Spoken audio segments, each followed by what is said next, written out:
Adikku sengaja menjadwalkan pernikahannya di hari yang sama dengan pernikahanku. Jadi namaku Raras. Dan sejak kecil aku selalu merasa bertanggung jawab menjaga adikku, Nadia. Orang tua kami sering bekerja jauh, dan aku yang memastikan Nadia makan, belajar, dan tidak kesepian. Aku pikir hubungan kami kuat. Aku pikir kami saling mencintai. Tapi ternyata aku salah. Semua mulai berubah ketika aku mengumumkan tanggal pernikahanku dengan tunanganku, Dimas. Aku memilih tanggal itu dengan hati-hati.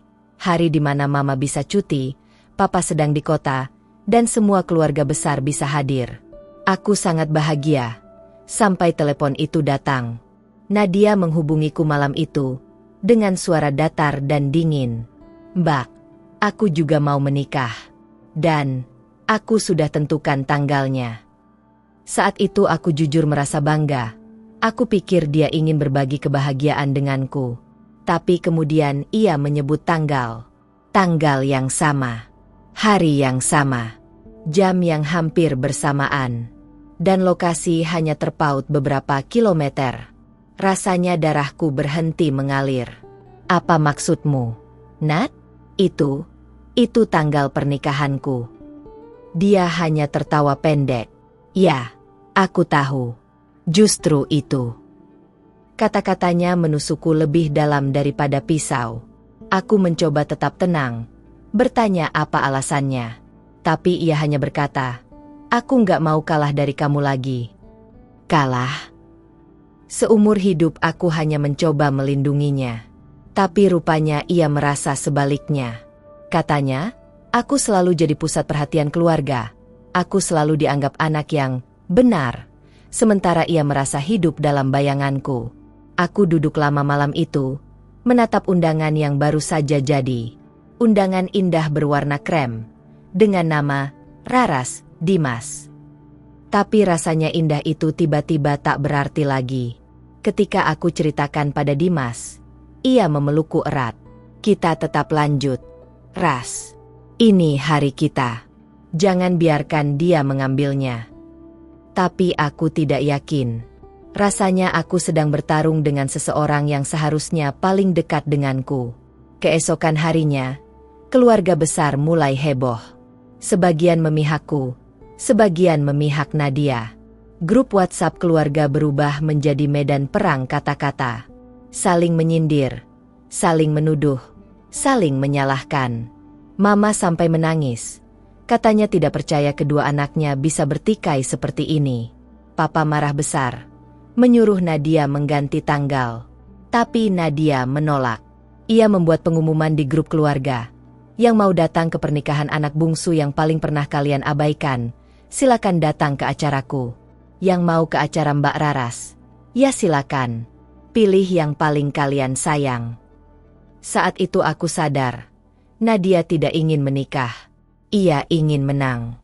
Ia ingin perhatian. Ia ingin membuktikan sesuatu yang bahkan aku tidak mengerti. Beberapa sepupu mengirim pesan pribadi padaku, mengatakan mereka bingung harus datang ke acara siapa. Ada yang bilang tidak enak hati padaku, ada yang bilang Nadia lebih butuh dukungan. Aku tidak ingin membuat orang memilih. Tapi situasinya berkembang seperti itu, dan aku tidak punya kendali. Dimas mengusulkan agar kami mengubah tanggal pernikahan. "Supaya kamu tenang," katanya. Tapi aku menolak. Jika aku mengalah, Nadia akan terus seperti ini. Akan selalu merasa berhak menginjakku demi membuat dirinya merasa lebih. Tapi malam itu aku menangis lama sekali. Aku menangis bukan karena tanggal pernikahan yang direbut, tapi karena aku tidak mengenali lagi adikku sendiri. Beberapa hari kemudian, aku memberanikan diri menemui Nadia secara langsung. Ia terlihat cantik seperti biasanya, tapi sikapnya dingin, seolah-olah aku adalah musuhnya. "Nat, apa benar kamu melakukan ini karena kamu merasa kalah dariku?" Ia menatapku lama. "Kamu nggak pernah ngerti, Mbak. Kamu selalu dapat semuanya duluan. Bahkan kasih sayang orang tua." Aku terdiam. Jika aku tahu ia merasa begitu tersaingi, Mungkin aku akan bersikap berbeda sejak dulu. Tapi tentu, kita tidak bisa memperbaiki masa lalu. Yang bisa kita lakukan hanya menghadapi kenyataan sekarang. Aku nggak mau mencuri hari kamu. Aku berkata pelan. Tapi kenapa kamu sengaja mencuri hari aku? Nadia menggigit bibirnya. Ada emosi yang ditahannya. Tapi kemudian ia berkata, karena ini satu-satunya cara aku bisa dilihat. Kata-katanya membuat hatiku runtuh. Pandanganku kabur. Adikku merasa tak terlihat, dan selama ini aku tidak menyadarinya. Tapi apakah itu alasan untuk menghancurkan kebahagiaanku? Aku pulang dengan kepala penuh pertanyaan. Aku ingin marah, tapi juga ingin memeluknya. Aku ingin membenci, tapi juga ingin memahami. Dimas terus ada di sampingku. Ia menguatkanku, tapi aku tahu ia pun kesal. Ini hidup kamu, Ras. Kamu berhak bahagia tanpa drama keluarga seperti ini. Namun drama itu semakin besar. Beberapa anggota keluarga mulai terang-terangan memilih berpihak pada Nadia, mengatakan ia lebih membutuhkan dukungan karena ia adalah anak bungsu yang rapuh. Sementara yang memihakku mengatakan aku tidak boleh diperlakukan seperti itu setelah berkorban membesarkan Nadia. Pernikahan kami berubah menjadi perang keluarga tanpa henti. Bahkan vendor pernikahan mulai kebingungan karena begitu banyak perubahan tamu dan penjadwalan ulang detail kecil. Sampai suatu malam, Mama datang ke rumahku. Wajahnya lelah. Ia duduk, memegang tanganku dan berkata, kalian berdua akan hancur jika terus begini. Aku menunduk. Tapi aku juga punya hak. Mama mengangguk pelan. Iya, kamu punya. Tapi jangan sampai rasa sakit Nadia merusak hidupmu. Atau merusak hubungan kalian selamanya. Dan disitulah aku mulai bertanya pada diriku sendiri. Apa yang lebih penting? Hari pernikahanku? Atau menyelamatkan hubungan keluargaku? Namun, semakin aku berpikir, semakin aku merasa bahwa apapun pilihanku, luka ini sudah terlanjur dalam. Dan entah bagaimana, aku tahu pernikahan ini akan meninggalkan bekas yang tidak akan hilang dengan mudah. Aku bangun keesokan paginya dengan kepala berat dan pikiran kacau. Di meja ada undangan pernikahan yang belum sempat dikirim. Aku menatapnya lama, seperti menatap sesuatu yang perlahan kehilangan maknanya. Teleponku terus bergetar sejak subuh. Pesan dari keluarga, teman, vendor, semuanya bertanya hal yang sama. Apakah aku tetap akan menikah di tanggal itu? Setiap pertanyaan terasa seperti paku yang menusuk dadaku. Papa menghubungiku pagi-pagi sekali. Suaranya tegas, tapi aku bisa merasakan kemarahan dan kecewa bercampur jadi satu. Raras, Papa nggak mau lihat keluarga kita hancur gara-gara tanggal. Tapi Nadia sudah keterlaluan. Aku hanya bisa menghela napas. Aku juga bingung. Pak, aku nggak mau ribut. Tapi aku juga nggak mau terus mengalah. Papa diam lama, lalu berkata pelan, kadang orang yang selalu mengalah justru makin disakiti. Kata-kata itu menancap kuat di kepalaku. Aku sudah bertahun-tahun mengalah demi adikku. Dan sekarang, ini balasannya? Dimas datang siang itu membawa makanan kesukaanku. Tapi aku hampir tidak menyentuhnya. Ia melihat wajahku yang sembab dan langsung duduk di sebelahku tanpa banyak bicara. Ras, kamu mau aku bicara sama Nadia? Tanyanya pelan. Aku menggeleng cepat. Tidak, ini urusan keluarga. Kalau kamu campur, nanti malah tambah besar. Dimas mengangguk, meski wajahnya jelas menunjukkan bahwa ia muak dengan kelakuan Nadia. Menjelang sore, aku mendapat pesan dari seorang sepupu. Kak, Nadia sudah mulai bagi-bagi undangan. Dia bilang pernikahanmu mungkin bakal batal. Batal? Kata itu seperti pukulan keras yang mengenai wajahku. Aku berdiri dari kursi, tanganku gemetar. Bukan hanya mengambil tanggal pernikahanku, tapi dia sekarang menyebar kabar bahwa pernikahanku mungkin tidak jadi. Ada sesuatu yang patah di dalam diriku. Malam itu aku memutuskan untuk bertemu lagi dengan Nadia. Aku tidak memberitahu siapapun. Aku hanya butuh jawaban. Dan mungkin, sedikit keberanian yang tersisa. Ketika aku tiba di rumah orang tua, Nadia sedang duduk di ruang tamu sambil memainkan ponselnya. Ia menoleh sebentar, lalu kembali sibuk dengan layar seolah aku tidak ada. Nadia, kita perlu bicara. Ia mengangkat alisnya malas. Tentang apa lagi? Bukannya sudah jelas. Aku menarik napas panjang. Kenapa kamu bilang pernikahanku mungkin batal? Ia tersenyum miring. Karena aku lihat kamu kayaknya nggak kuat menghadapi situasi ini, Mbak. Dan lagi pula, semua orang sekarang fokus ke acaraku. Hatiku seperti ditampar.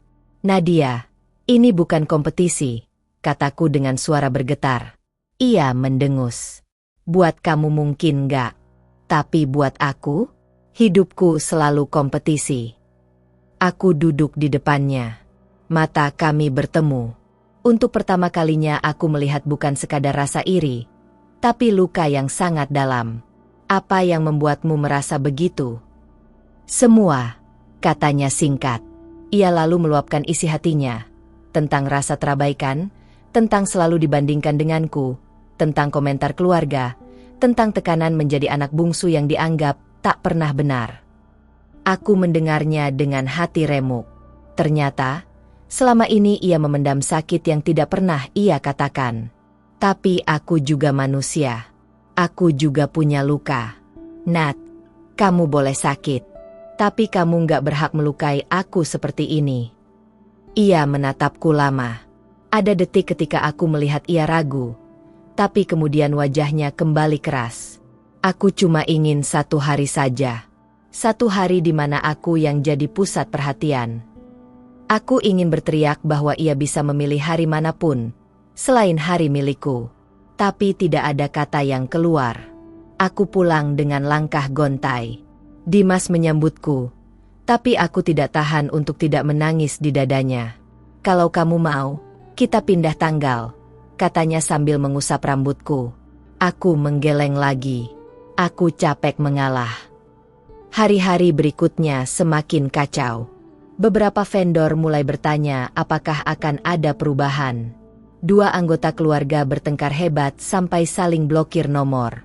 Grup keluarga dibubarkan sementara oleh papa. Aku merasa seperti berada di tengah badai yang tidak bisa aku hentikan. Suatu sore, Mama mengajak aku duduk di teras. Angin sore berhembus pelan, tapi hatiku tetap sesak. Raras, Mama tahu kamu sejak kecil selalu berusaha jadi yang kuat. Tapi kadang, orang kuat juga boleh berhenti sebentar. Air mata mengalir di pipiku. Tapi aku merasa sendirian. Mama memegang tanganku. Kamu tidak sendirian. Tapi kamu harus sadar. Kadang masalah orang lain bukan tugasmu untuk diselesaikan. Kata-kata itu membuatku terdiam. Selama ini aku selalu mencoba memperbaiki segalanya. Aku pikir itu tugasku, sebagai kakak, sebagai anak pertama. Tapi ternyata, itu justru membuat Nadia semakin tertekan. Di tengah kekacauan itu, Dimas mengusulkan ide lain. Bagaimana kalau kita tetap di tanggal yang sama? Tapi kita bikin pernikahan kita tetap berjalan dengan elegan, tanpa membalas perbuatan dia. Aku menatapnya. Maksudmu? Kita fokus bahagia, bukan fokus menang. Kata-katanya menamparku dengan lembut. Dia benar. Sejak drama ini mulai, aku terlalu sibuk mempertahankan harga diri, sampai lupa bahwa pernikahan adalah tentang cinta, bukan kompetisi. Pelan-pelan, aku mulai mengumpulkan keberanian untuk merencanakan ulang beberapa bagian pesta. Aku memutuskan untuk tidak memikirkan siapa yang akan datang dan siapa yang tidak. Aku ingin menikah dengan hati yang ringan. Namun, semakin hari mendekat, muncul rumor baru. Nadia merencanakan sesuatu di hari pernikahanku. Tidak ada yang tahu apa, tapi beberapa keluarga memperingatkanku untuk berhati-hati. Aku tidak ingin percaya, tapi aku juga tidak bisa sepenuhnya mengabaikan peringatan itu. Dimas melihat kecemasanku dan berkata, "Ras, apapun yang terjadi, aku janji aku di sampingmu." Sehari sebelum pernikahan, Aku menerima pesan suara dari Nadia. Suaranya terdengar berbeda. Lebih pelan, lebih ragu. Mbak, kalau besok kamu lihat sesuatu yang gak kamu suka, maafkan aku. Aku terdiam. Kata-kata itu membuatku merinding. Apa yang dia rencanakan? Malam itu aku tidak bisa tidur. Aku hanya menatap langit-langit, memikirkan seluruh hidupku bersama Nadia. Semua kenangan masa kecil tiba-tiba terasa seperti bayangan masa lalu yang jauh. Dan untuk pertama kalinya, aku mulai takut. Bukan takut pada pernikahan, tapi takut pada apa yang adikku sendiri bisa lakukan. Pagi hari pernikahanku tiba dengan langit yang mendung. Bukan hujan, hanya awan tebal yang membuat suasana terasa berat. Aku menatap diriku di cermin, memakai gaun pengantin yang seharusnya membuatku merasa cantik. Tapi yang kurasakan hanya kecemasan. Di luar kamar, aku bisa mendengar keluarga dan panitia mulai sibuk menata dekorasi. Dimas mengirim pesan singkat. Aku sudah di venue. Aku menunggumu. Raras. Pesan itu sedikit menenangkan hatiku. Mama masuk ke kamar dengan mata yang sembab. Tapi ia tersenyum. Raras, kamu cantik sekali. Aku mengangguk. Meski senyumku goyah. Mama memelukku lama, seolah takut melepas. Ketika aku keluar rumah menuju mobil, aku melihat beberapa tetangga memperhatikan dengan tatapan campur aduk. Sebagian tersenyum, sebagian tampak gelisah. Mereka tentu sudah mendengar kabar tentang Nadia. Perjalanan menuju lokasi terasa panjang. Di sepanjang jalan, aku melihat baliho kecil yang dipasang Nadia untuk acaranya. Besar, mencolok, dan sangat dekat dengan lokasi pernikahanku. Dadaku serasa dicekik. Sesampainya di venue, suasananya hangat dan indah. Banyak tamu sudah hadir, dan aku bisa merasakan bahwa sebagian dari mereka datang dengan perasaan canggung. Namun begitu melihatku, mereka tersenyum lembut. Dimas menghampiriku begitu aku turun dari mobil. Tatapannya penuh kekaguman, lalu berubah menjadi lega. "Kamu datang," bisiknya sambil menggenggam tanganku erat, seolah memastikan aku tidak akan runtuh. Upacara berjalan dengan baik pada awalnya. Musik mengalun pelan, tamu duduk rapi, dan aku mulai merasa sedikit lebih tenang. Namun di tengah prosesi, seseorang berlari masuk, seorang sepupu, dengan wajah panik. Ia menghampiriku dan berbisik cepat. "Raras, Nadia ada di sini." Darahku serasa membeku. Aku menoleh, dan di ujung ruangan aku melihat sosok Nadia masuk dengan gaun pengantin juga. Ia berjalan perlahan, menatap lurus ke arahku, wajahnya tanpa ekspresi. Tamu-tamu mulai berbisik, beberapa berdiri, sebagian tampak terkejut. Dimas menarik napas tajam, mencoba menahan emosinya. Mama langsung berdiri, wajahnya pucat. Nadia berhenti beberapa langkah dariku. Ruangan itu menjadi sunyi, hanya suara napasku sendiri yang terdengar. Ia menatapku lama, lalu berkata pelan namun terdengar jelas. "Mbak, aku ingin kamu melihat aku. Hari ini, lihat aku." Aku tidak tahu harus membenci atau memeluknya. Air mataku jatuh begitu saja. Bukan karena marah, tapi karena hancur oleh kenyataan bahwa adikku merasa harus melakukan hal ini hanya agar aku melihatnya. Dimas mendekat, tetapi aku mengangkat tangan, memberi isyarat agar ia menunggu. Aku melangkah mendekati Nadia dan menatapnya tepat di mata. "Aku melihat kamu, Nat. Sejak dulu, kamu hanya tidak pernah percaya." Dan untuk pertama kalinya sejak semua ini dimulai, mata Nadia mulai berkaca-kaca. Ketika air mata mulai jatuh dari mata Nadia, seluruh ruangan menjadi hening. Orang-orang yang sebelumnya berbisik kini hanya bisa menatap, tak percaya dengan apa yang terjadi. Dua pengantin di hari yang sama, berdiri saling berhadapan, seperti adegan yang tak pernah diinginkan siapapun. Aku menyentuh tangannya pelan. "Nadia, kamu tidak perlu menghancurkan hariku untuk menjadi terlihat." Ia menunduk, bibirnya bergetar. "Aku nggak tahu cara lain. Mbak, aku capek selalu jadi bayanganmu." Aku menggenggam kedua tangannya. Tapi lihat sekeliling. Lihat apa yang kamu buat. Semua orang melihat kamu sekarang, tapi dengan cara yang menyakitimu. Nadia menutup wajahnya, tak mampu menahan tangisnya lagi. Suara isaknya bergema di ruangan yang masih terdiam. Mama berjalan mendekat dan memeluknya tanpa kata. Papa berdiri di belakang mereka. Wajahnya campuran marah, sedih, dan bingung. Kenapa harus sejauh ini, Nak? Bisik Mama sambil mengusap rambut Nadia. Dimas mendekati kami, berdiri di sampingku. Ini bukan lagi soal pernikahan, katanya pelan. Ini soal hati yang rusak dan harus diperbaiki. Aku menatap Dimas, lalu Nadia, lalu keluarga kami yang mulai menangis. Dan di momen itu aku sadar, hari ini bukan hanya tentang janji suci. Ini tentang menyembuhkan luka yang sudah lama dibiarkan membusuk. Aku menghela napas panjang, kemudian berkata keras agar seluruh ruangan mendengar. Acara ini tidak akan dilanjutkan sebelum keluarga kami sembuh.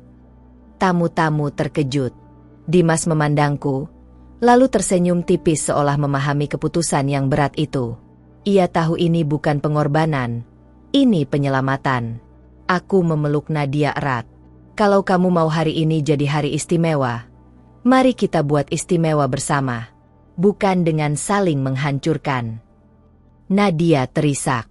Tapi Mbak, undanganmu, semua tamu ini, kamu nggak marah sama aku? Aku tersenyum dengan mata yang basah. Marah? Iya.